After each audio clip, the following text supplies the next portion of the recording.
శ్రీమద్భాగవతం శ్రీమద్భాగవత గ్రంథానికి నమస్కారం.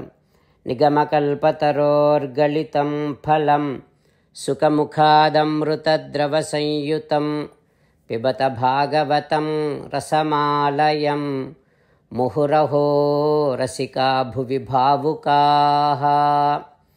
శ్రీసుఖయోగీంద్రుల వారికి నమస్కారం.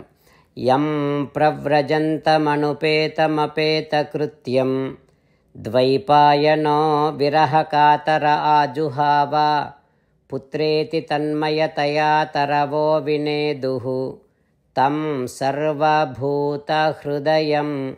మునిమానతోస్మి.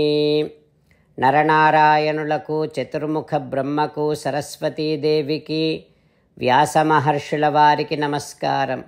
నారాయణం నమస్కృత్య నరం చైవ నరోత్తమం దేవీం సరస్వతీం వ్యాసం తతో జయం ఉదీరయేత్.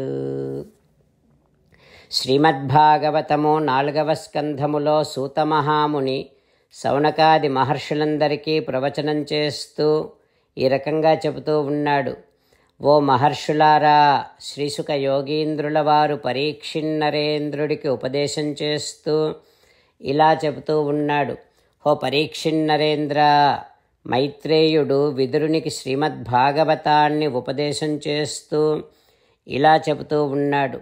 ఓ విదురా, స్వయంభువ మనువు ధ్రువునికి ఈ రకముగా ఉపదేశం చేస్తూ ఉన్నాడు.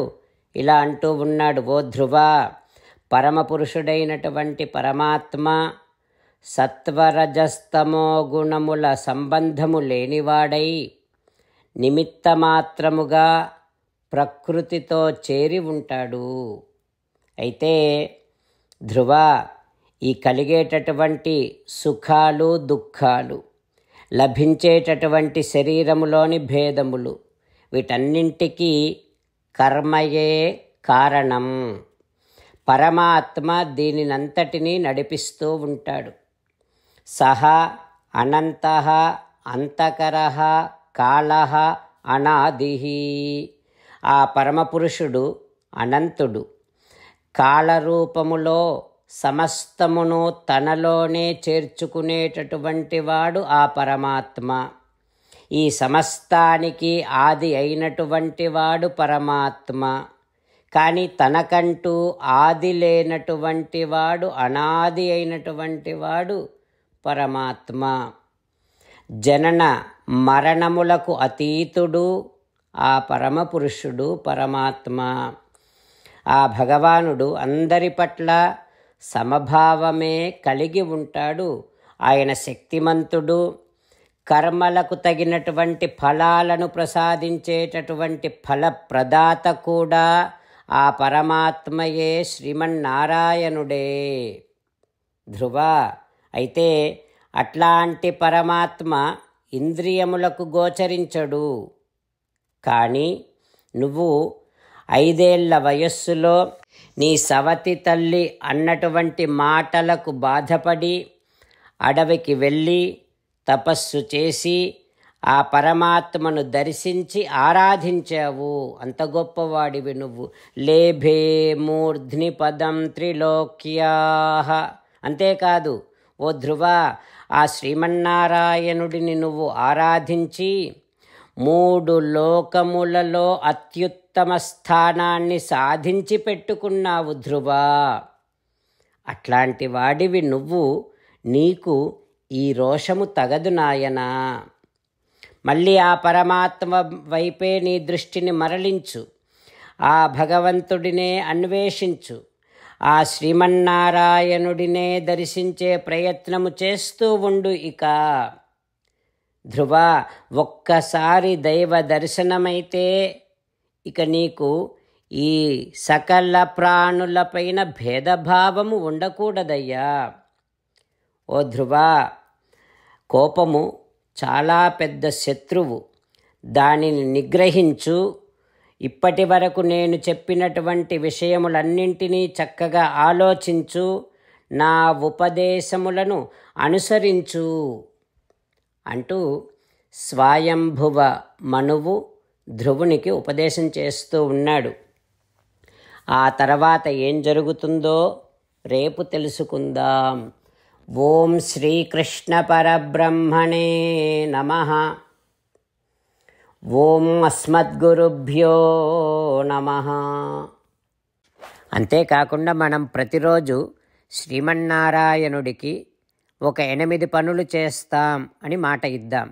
ఎందుకంటే శ్రీకృష్ణ భగవానుడు 18వ అధ్యాయములో 65 నుండి 70వ శ్లోకాల ద్వారా శ్రీమద్భగవద్గీత అంతటికీ సారభూతముగా మనకు 8 పనులు చేయమని చెప్పాడు.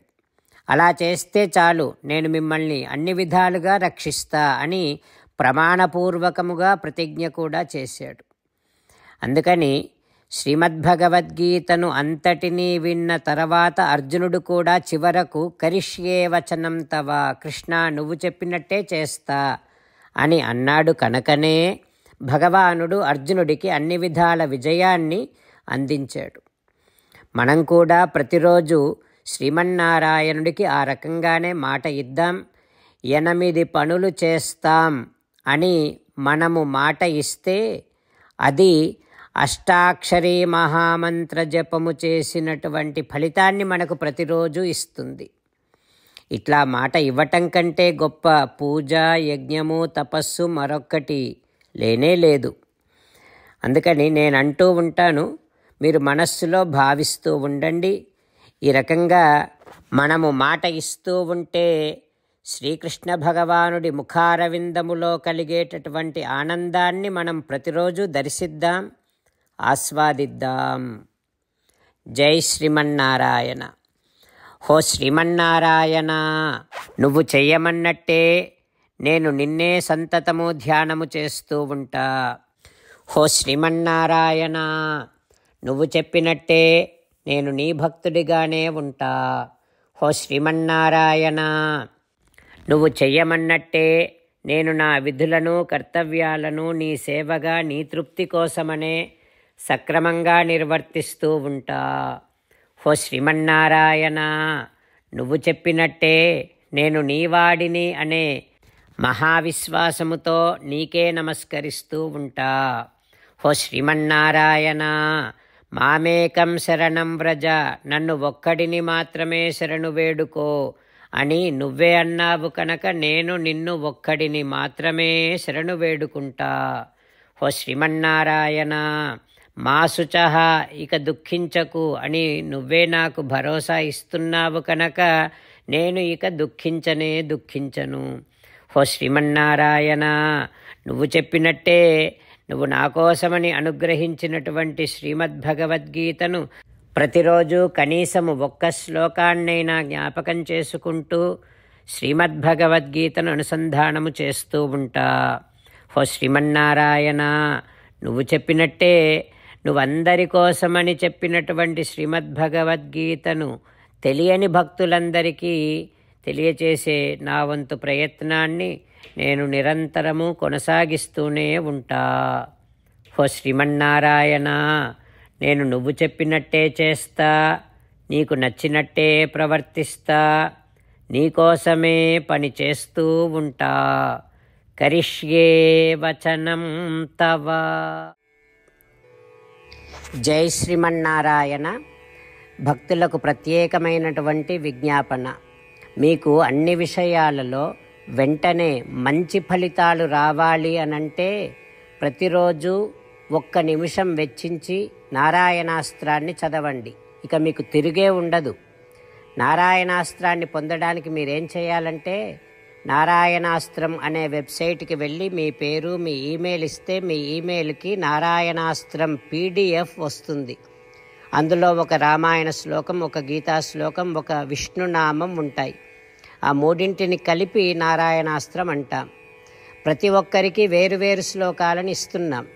ఆ రకంగా ఎవరి శ్లోకాన్ని వారు ప్రతిరోజు తప్పనిసరిగా చదవటం వలన ప్రతిరోజు ప్రతి 24,000 భక్తులతో ఒకసారి సంపూర్ణ రామాయణ పారాయణ, 33 సార్లు శ్రీమద్భగవద్గీత పారాయణ, 24 సార్లు శ్రీ విష్ణు సహస్రనామ స్తోత్ర పారాయణ జరుగుతుంది.